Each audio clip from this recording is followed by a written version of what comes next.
다음 소식 이호정 기자가 준비했죠? 네, 제가 준비한 다음 아이템은 국민의힘 소식인데요. 네. 닷새 만에 몸 낮춘 권성동, 청년의 상처조 사과입니다.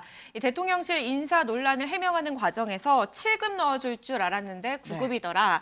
이 최저임금보다 조금 더 받는데 내가 미안하다 등의 발언을 했던 권성동 원내대표, 당대표 대행이 이 발언에 대해서 사과를 했습니다. 먼저 권 대행의 과거 설명을 듣고 이야기 이어가 보겠습니다. 그 구급 공무원도 선대위, 선거대책위원회 대선 과정 그리고 인수위 과정에서 워낙 열정적으로 일하고 열심히 일하고 그리고 자세도 바르고 그리고 대선 기여도도 높아서 제가 추천을 한 겁니다. 그래서 이걸 갖고 사적 채용이라고 프레임 주장하는 거는 결국은 이 부분에 대해서 일반직 공무원과 별정직 공무원의 채용 절차, 채용 방법, 그리고 채용 관행에 대해서 전혀 모르는 국민들을 호도하기 위한 프레임이다. 네, 사실 사과 의향이 있냐라는 질문에 전날까지만 해도 어제까지만 해도 그동안 입장을 밝혔기 때문에 더 이야기하지 않기로 했다라면서 사실상 거부하는 모습이었는데 논란이 된 지 닷새 만인 오늘 청년을 향해서 고개를 숙였습니다. 국민께 제대로 설명드리는 게 우선이었는데 본인의 표현으로 논란이 커진 것은 전적으로 본인의 불찰이다. 초심으로 경청할 것이다라고 얘기를 했고요. 청년들에게 상처를 줬다면 사과한다라고 밝혔습니다.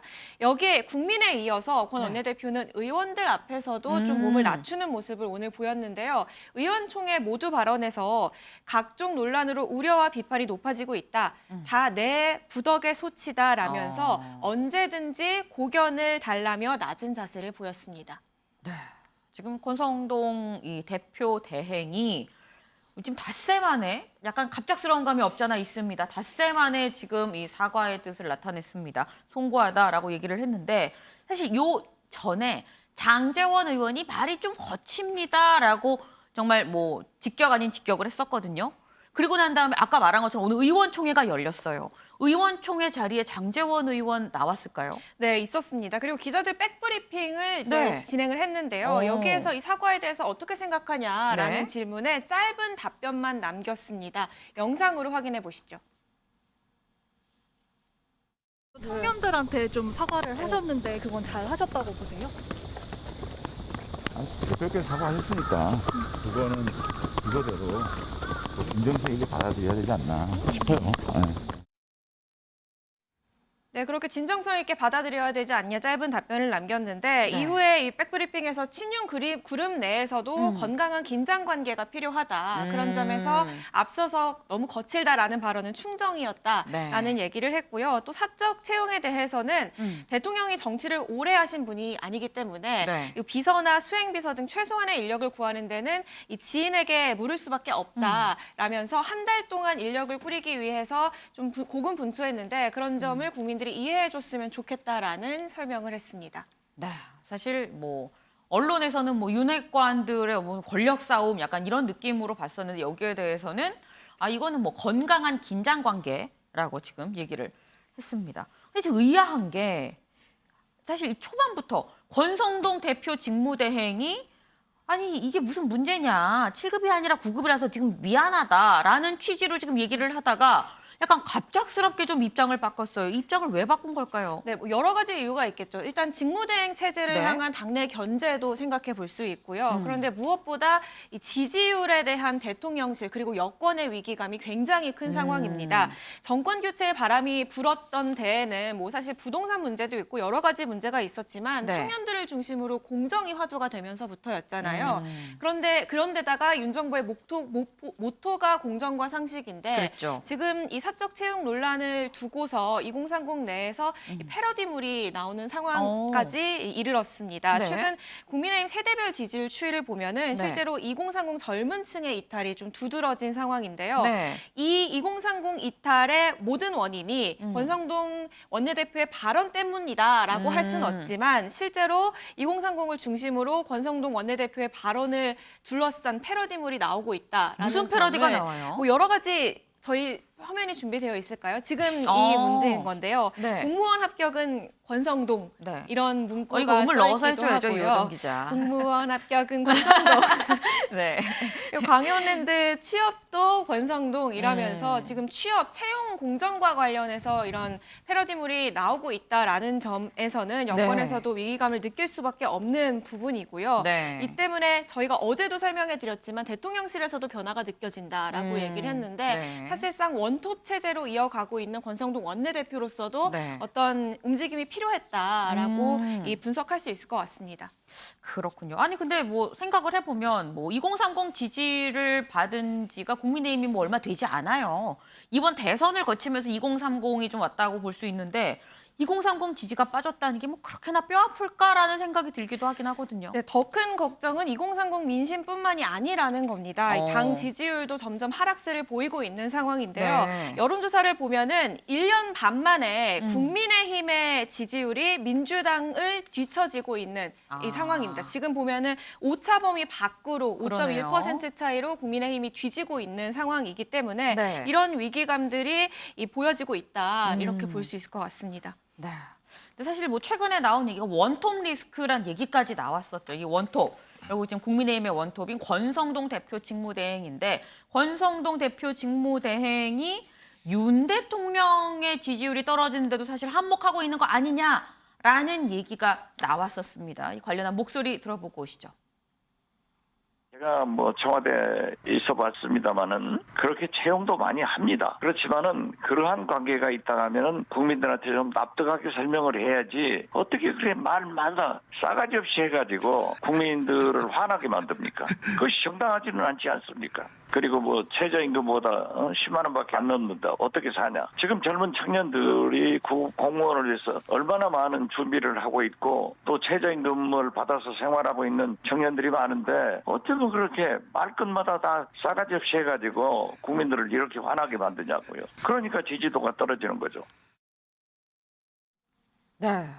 김준일 대표님. 예. 지금 권대행의 약간 어떻게 보면 갑작스러운 이런 태도 변화, 윤핵관으로서의 윤 대통령에 대한 어떤 그런 뭐 눈치랄까요? 뭐 이런 윤핵관으로서의 사과하는 부분도 있었을 것 같은데요.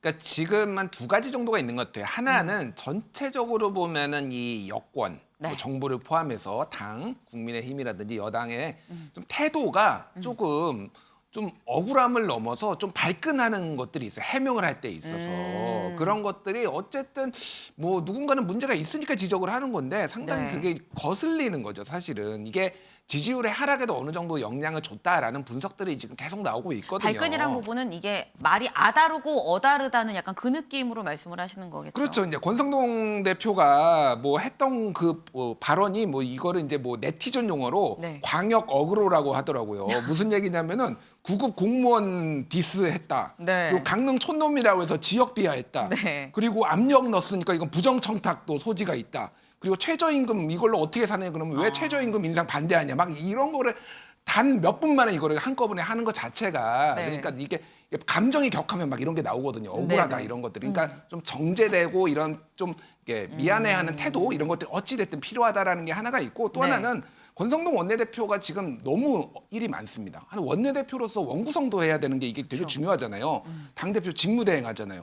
사실은 어쨌든 뭐 좋아하실지 모르겠지만 윤핵관의 맏형으로서 또 당정 조율도 해야 되잖아요. 이런 부분들이 분명히 좀 리스크가 있는 건 사실이에요. 그런 부분들에 있어서 어쨌든 조금 발언들을 좀 자제하는 것들도 필요하다. 이런 정무적인 판단도 좀 있는 것 같습니다. 그렇군요. 사실 이 권대행의 지인 채용 논란이 좀 또 논란이 커졌었던 거는 뭐 말씀하신 것처럼 뭐 대응 방식에 따른 어떤 그런 게 논란을 키운 면도 있긴 합니다만 또 하나는 사실 이 지인 채용 말고도 대통령실에서 이 사적 채용 논란이 야금야금 계속해서 터져 나왔다는 겁니다. 사실 그래서 오늘 또 박홍근 민주당 원내대표가 국회 교섭단체 대표 연설에 나와서 아주 작심 비판을 했어요. 네, 박 원내대표 오늘 오전 국회 교섭단체 연설에서 누적돼 있는 대통령실 인사를 꼬집었습니다. 직접 들어보실까요? 최근 연이어 불거지고 있는 대통령실 지인 채용과 김건희 여사 관련 인사 논란은 점입 가경입니다. 대통령실의 육촌 친척과 40년 지기 황모 씨와 우모 씨의 아들에 이어 이번엔 검찰 시절 인연을 맺은 지인의 아들까지 모두가 대통령실에 채용되어 근무 중인 것으로 확인되었습니다. 경고합니다. 사적 채용, 측근 불공정 인사 등으로 드러나고 있는 대통령의 권력의 사유화는 반드시 대가를 치르게 됩니다.